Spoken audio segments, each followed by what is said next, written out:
بسم الله الرحمن الرحيم. الحمد لله والصلاة والسلام على رسول الله وعلى آله وأصحابه أجمعين.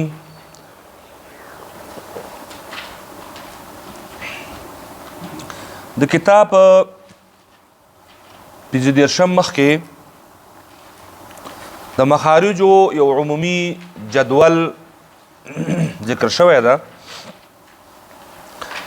دغه جدول کې د مخارجو ټول مبحث چې موږ پورته ذکر کړ هغه یو جدول په شکل باندې د زده کولو لپاره یو اسانه نقشه ذهن ته سپارلو لپاره دا خلاصه شوی ده. نو دلته اول سر کې تاسو وګورئ مسلسله شمیره ده. مخارج ټول څو دي؟ 19 شمیرې ته خبر رسېدلې ده. صحیح ده؟ ورپسې بیا د مربوطه مخارجو حروف دي، یعنی اول لما مخرج کې کم حروف دي، په دوهم کې کم حروف دي او په دریم کې کم حروف دي. هر یو شمیرې ته مخامخ د هغې حروف لیکل شوي دي. دې خواته بیا د دغو حروفو هم د دغې مخرج حروفو دلته هغه ذکر شوی دی چې دا لنډ او خلص شکل باندې د یادولو دپاره. تفصیل اخواته موجود ده په کتاب کې، دلته خلص ذکر شوی دی د یادولو دپاره. په یوه صفحه کې د مخارجو دا جدول ذکر شوی ده. ورپسې بیا شمیره ده چې دغه نمبر مخرجونه چې دي لکه مثلا د اصولو په لحاظ سره چې کوم ویشه کېږي، اصولو په لحاظ سره چې کوم ویشه کې موږ ویل چې ټول اصول څو دي؟ 5. اولنی اصل چې دی نو هغه حلق ده. حلق کې څو مخرجونه دي؟ دلته اوس وګورئ اصول مخرج حلق ښکاري درته. بیا د حلق کې څو مخرجونه دي؟ 3. ګوره 1 2 3 دا د حلق مربوط دي. بیا د دغې مخرجونه لیکل شوي دي او دغو نه څو حروف ادا کېږي؟ 3 واړو نه اخواته لیکلي چې حمزه ها او عین ها او غیر ها. یو اصل ده حلق. حلق کې 3 مخرج دي او په 3 واړو مخرجونو کې 6 حروف ادا کېږي او 6 واړو د حروفو مخرجونه هلته هم مشخص شوي چې حمزه ها ادا کېږي اقصای حلق، عین ها ادا کېږي وسط حلق او غین خا ادا کېږي ادنای حلق یا د مرۍ اوله حصه چې کوم خولې طرف ته نږدې ده او تفصیل په مخکې کتاب کې تیر شوی ده. ورپسې دوهم اصل ده لسان.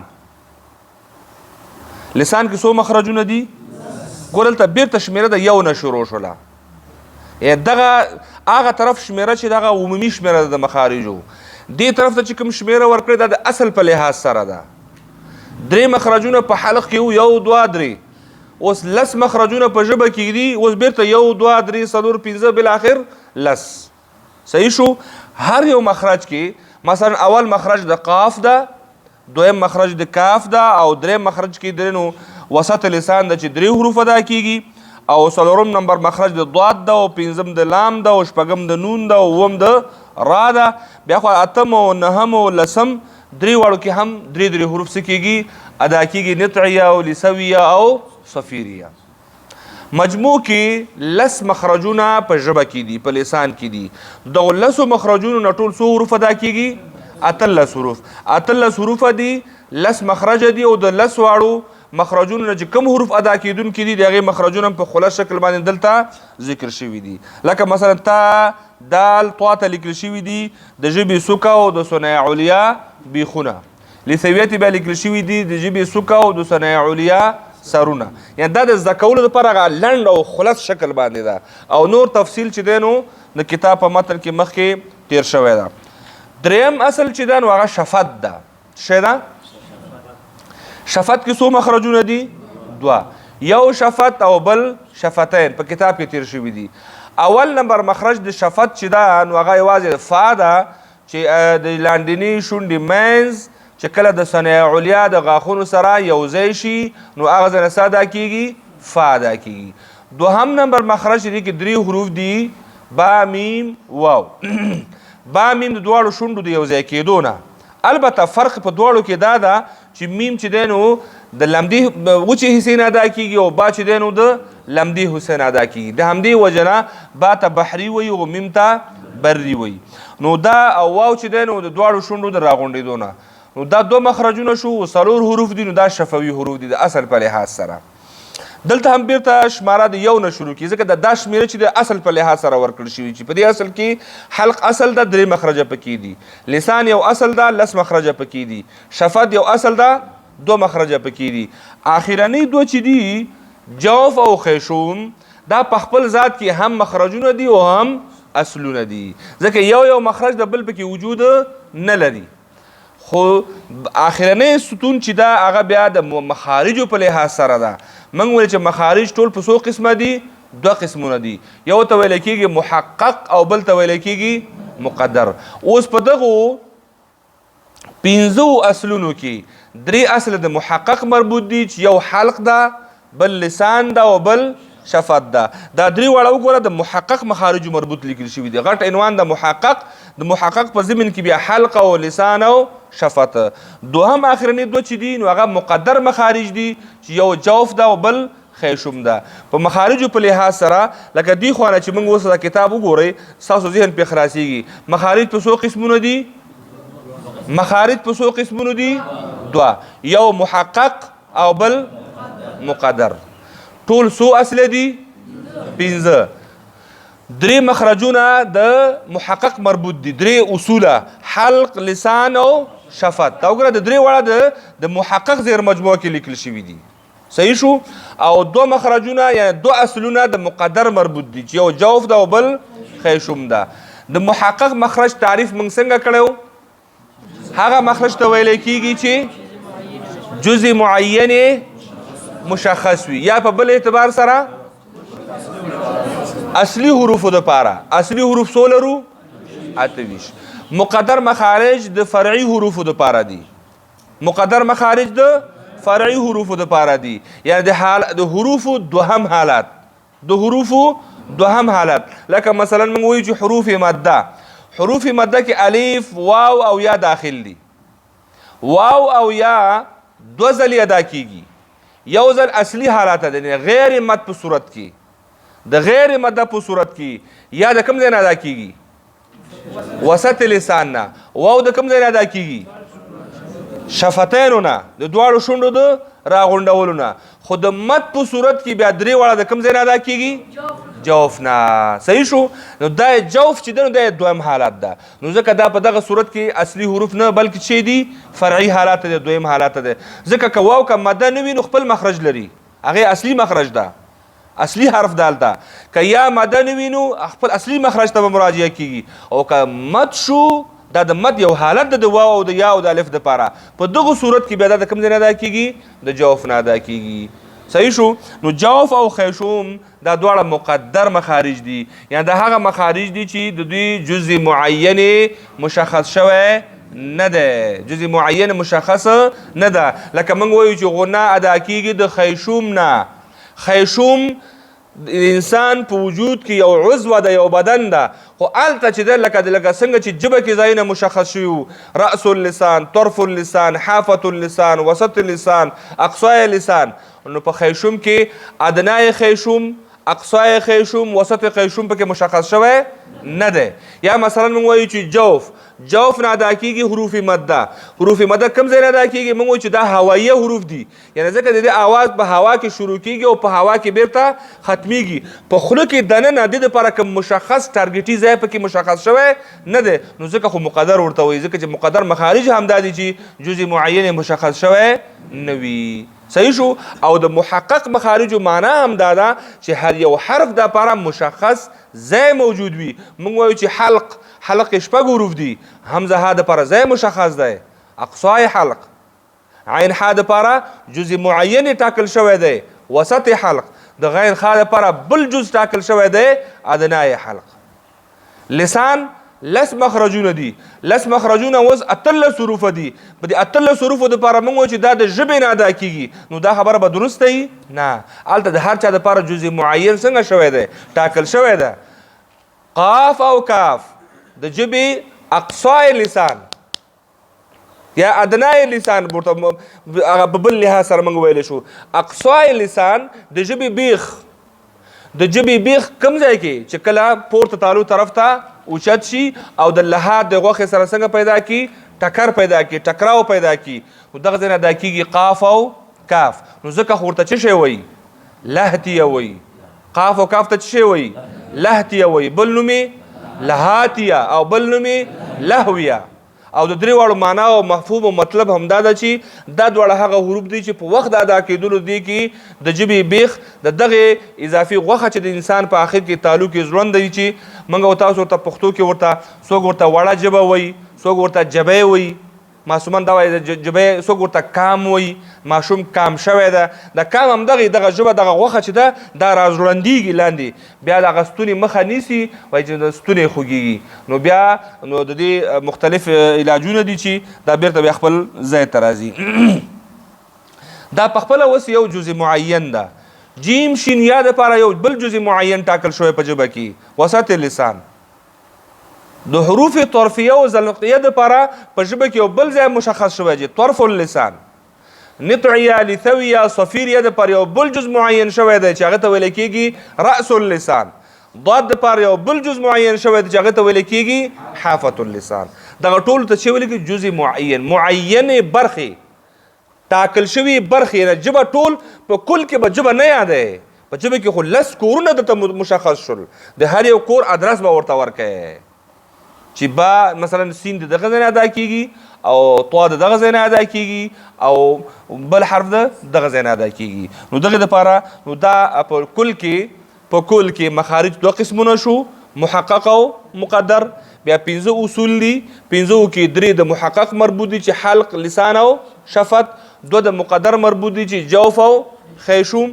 بیا حلق 3 مخرجونه لري او لس چې دی نو په لسان کې دي او 2 په شفت کې دي او جوف او خیشوم هم په خپل په ذات کې مخارج دي. دا د مخارجو لنډ خلص. نو هم تفصیل زده کوئ، کتاب ته مراجعه وکوئ، او که لنډ او خلص زده کوئ د جدول ته مراجعه وکړئ. د جدول کې دا ټول مشکلات پکې څنګه شوي دي په یو مخ کې درته حل شوي دي. مخارج اقسام محقق او مقدر، اصول 3 دي، حلق، لسان، جوف او خیشوم. صحیح شو؟ همدغه شان د حلق خپل مخرج دی، بیا هلته حروف هم لیکل شوي دي او مخارج ورته هم لیکل شوي دي. دا شو د مخارجو د عمومي جدول تشریح.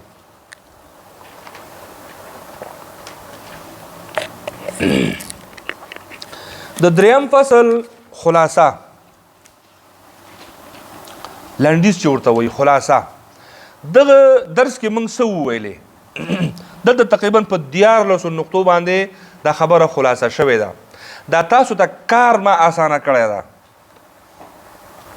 روزانه درس دی وویل د 2-3 درسونو خلاصه دلته په یو صفحه کې موجود ده. دې کې څه دي؟ اول ته مخرج وښوده، مخارج د مخرج جمع ده او په لغت کې محل د خروج ته ویل کېږي، یعنی د حرف د وتلو ځای. یعنی د کم ځای نه چې حرف ادا کېږي هغې ته څه ویلی کېږي؟ مخرج ویلی کېږي. یو ته مخرج او ډېرو ته مخارج. په څو قسمونو دي؟ کم دي؟ آفرین. څو اصله لري؟ د هر یو نوم واخلئ. حلق، لسان، شفات، جوف، خیشوم. په دې 5 کې د محقق مربوط کم اصول دي؟ 3. حلق، لسان، شفت. د مقدر څو دي؟ بل، جوف، خیشوم. صحیح شو؟ نو دا په حلق کې څو مخرجونه دي؟ 3 مخرجونه دي. او څو حروف ترې ادا کېږي؟ لسان کې څو مخرجونه دي؟ څو حروف ترې ادا کېږي؟ شفت کې څو مخرجونه دي؟ څو حروف ترې ادا کېږي؟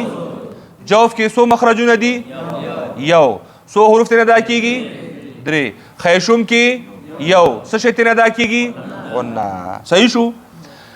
د امام خلیل رحمه الله په نزد مخارج څو دي؟ امام سیبوی رحمه الله په نزد مخارج څو دي؟ او د امام فرار رحمه الله په نزد مخارج څو دي؟ دا خلاص ده. همدا تیر درسونو کې موږ همدا ویلي دي. او دا چاته نه دي یاد، ټولو ته یاد دي، خو چې ودرېږي بیا ته نه هیر شي. نو وجه دا ده چې تکرار هم صحیح نه دی کړی. لږ تکرار وکړو، هر شی چې تکرار شي که نه هغه بیا ذهن کې ځای نیسي. اذا تکرر نو فقرر شي. بیا چې کله ته تکرار وکړې که نه بیا هلته په ذهن کې دا شی کوي، استقرار پیدا کوي، ځای نیسي، هلته پاتې کېږي. ګوره دا د سبق په زده کولو کې اول ځل چې سبق زده کېږي نو هغه ته نشي ویلی ځکه پوخ شوی نه وي چې 5 ځلې دې واړو نو بیا ته ویلی چې ځکه هلته ځای پیدا کړه بیا چې تکرار دی نه که 2 ساعتو کې درنه بیرته هېرېږي خو که 10 ځلې تکرار که بیا 4 ساعته دوام کوي که 10 ځلې تکرار که 4 ساعته دوام کوي او که 20 ځلې تکرار که 1 ورځ دوام کوي او که 50 ځلې تکرار که بیا 1 هفته دوام کوي اوس ته نو چې ته سبق دومره یاد کړي چې دلته زده کړي او ډایرکټ لاړ شي استاد ته یې تېر کړي نو بیا د استاد خو درته آفرین به مو وایي ماشاءالله مو وایي خو چې کله سبقي سپاره تېره کړه بیا دا سبق بل شاګرد ته وړه بیا نشي تېرولی ځکه تا دا زر زده کړی او زر د خانه خو د تېره پل نه خو تېر شوې خو دا اوس دوام نه کوي زر درنه بیرته څه کېږي هېرېږي نو دې وجې نه تکرار چې دی نو تکرار تکرار تکرار هر شی چې ډېر تکرارېږي نو هغه نه پخېږي او ځای نیسي لکه د داسې مثال ده لکه په یو تخته باندې چې ولیکي او مرته کېدي نو کله چې مثلا اول ځل چې ولیکي ګوته دې پرې راخ کله دا څه کېږي ګډوډېږي پاکېږي او چې کله وچ شو که نه نو بیا په اوبه پیپ هم ورته ونیسي بیا هم یوه پورې څه کوي دوام کوي نو چې کله سبق پوخ شوی نه وي د دې دقسې مثال ده که معمولي دلته چا چې روانې سبق دې تېر کړي دلته چې یو ټکه چې درته وکړي چې ټوپ دې که سبق درنه هېر ده معمولی حادثې باندې سبق درنه بېرته څه کېږي هېرېږي او که دا سبق یو 15 ځلې 10 ځلې تکرار شوی وي که نه نو بیا یو ورځ دوام کوي که څومره هغه کوي نو سبا پورې سبقي کتاب تکرارېږي بل ورځ بیا سبقي تکرارېږي ورو ورو د پخولو مرتبې ته ځي نو دې وجې نه سبقونه لږ تکراروئ منځ کې چې دی نو د مخارجو په منځ کې موږ د غاښونو بحث هم شریک موږ ویلې چې د هر بالغ انسان په خوله کې ټول څو غاښونه دي څو دي 22 په دې 22 کې اولني دا مخامخ غاښونه چې دي دوی ته څه وایي څو دي دا ثنایا پسې نور کوم غاښونه دي دا څو دي رباعیاتو سره نور څو دي څه وایي ورته کواسر او رباعیاتو دویم نوم قواطع قواطع ورته ولې وایي قطع کول کوي کواسر ورته ولې وایي ماتول کوي صحیح شو دا د غاښونو ماتولو دپاره ده ورپسې څه شی دي ضواحک څو غاښونه دي 4 نو دغه 4 غاښونه ضواحک دي د ضواحک ورته ولې وایي ځکه چې دا د ضحک په حالت کې ښکاره کېږي او د ضواحکو نه اخوته نور څو غاښونه دي 12 غاښونه دي چې ورته وایي طواحن طواحن د طحن نه اخیستل شوی طحن ویلی کېږي ژرندې ته او دا هغه کار کوي چې کوم کاره ژرنده کوي صحیح شو په معدې ته بوج نه پرېږدي معدې ته بوج نه پرېږدي یو څوک چې همداسې اومه خوري نو بیا به چې دی نو جواب به یې وایي نو که نه دا داسې کار نه کوي دا پوره هغه سره همکار ده او دلته پوره مواد ورته برابرېږي بیا ورته ځي او په آخر کې طواحنو په آخر کې 4 نور غاښونه چې هغې ته چې وایي نواجز نو دغه نواجز طواحن او ضواحک دا چې شمار کې څو کېږي 10 څنګه 10 کېږي 4 ضواحک 4 نواجز 8 شو او 12 او 8 او 12 یو ځای کې د خدای په قدرت سره 10 جوړېږي صحیح ده که نه همدومره جوړېږي که نه 10 جوړېږي دې ته 10 واړو ته چې وایي ادراس ادراس یعنې د جامع غاښونه ادراس یعنې د جامع غاښونه او کلک غاښونه دي غټ غټ غاښونه دي هغه بلوک غوندې غټ غټ غاښونه دي نو دغه د مخارجو په اعتبار سره د حروفو نومونه موږ مخارج وویلې او د هر مخرج په آخر کې دا خبره موږ وکړو چې دغه حروفو ته په اعتبار د مخارج سره دغه نوم اخلي لکه مثلا موږ ویلې حروف مده حروف مده ته په اعتبار د مخارجو سره چې وایي مده جوفیه یا هواییه حروف حلقی ته په اعتبار د مخارج سره هواییه وایي شجریه کوم حروف ته وایي چې وسط لسان نه ادا کیږي جیم شین یا مثلا زا سین صاد ته په اعتبار د مخارج سره صفیریه وایي تا دال طا ته په اعتبار د مخارج سره نطعیه وایي ثا ذال ضا ته په اعتبار د مخارج سره لثویه وایي فا با میم واو ته په اعتبار د مخارج سره شفویه ورته وایي او حروف مده ته چې وایي مده ورته وایي او خیشم خو د غنغنه ده نو دا اعتبار د مخارج سره د حروفو نومونه دي حلقي څو حروف دي لهتیه څو حروف دي لهتیه څو حروف دي کم دي ګورې مخرجونه بیل دي خو نوم یو ده صحیح شو دې ته هم فکر ونه شي قاف جدا مخرج ده او کاف جدا مخرج ده مخرج په خپل ځای باندې خو نوم یې دواړو یو ده همدغه شان شجریه د جیم په سکون سره څو حروف دي درې کم دي او حافیه څو حروف دي کم یو ده ضاد طرفیه څو حروف دي کم دي او دا هم ګوره مخرجونه جدا جدا دي امام فرا په نسبت باندې خو یو دي امام سیبوایی او د امام خلیل په نسبت مخرجونه جدا دي خو نوم یو ده نطعیه څو حروف دي درې لثویه څو حروف دي صفیریه څو حروف دي شفویه څو حروف دي او شفویه هم ګوره د دوه مخرجونو حروف دي ښه فا یو مخرج ده او با میم واو د بل مخرج ده خو نوم د څلور واړو یو ده چې ورته ویلی کېږي شفویه او مده څو حروف دي او خیشوم غنه ده صحیح شو نو دا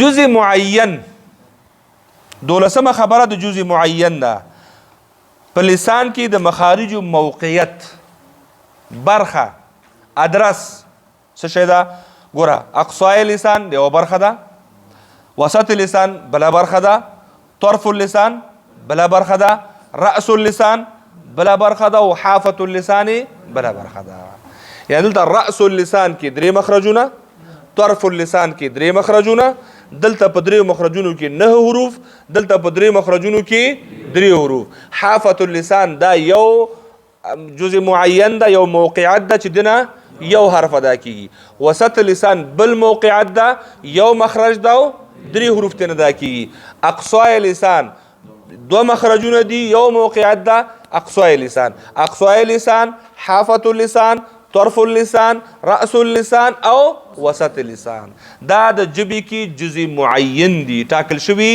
برخې دي یا موقعیتونه دي د مخارجو دپاره چې هلته ټاکل شوي دي وصلى الله تعالى على خير خلقه محمد وعلى آله وأصحابه أجمعين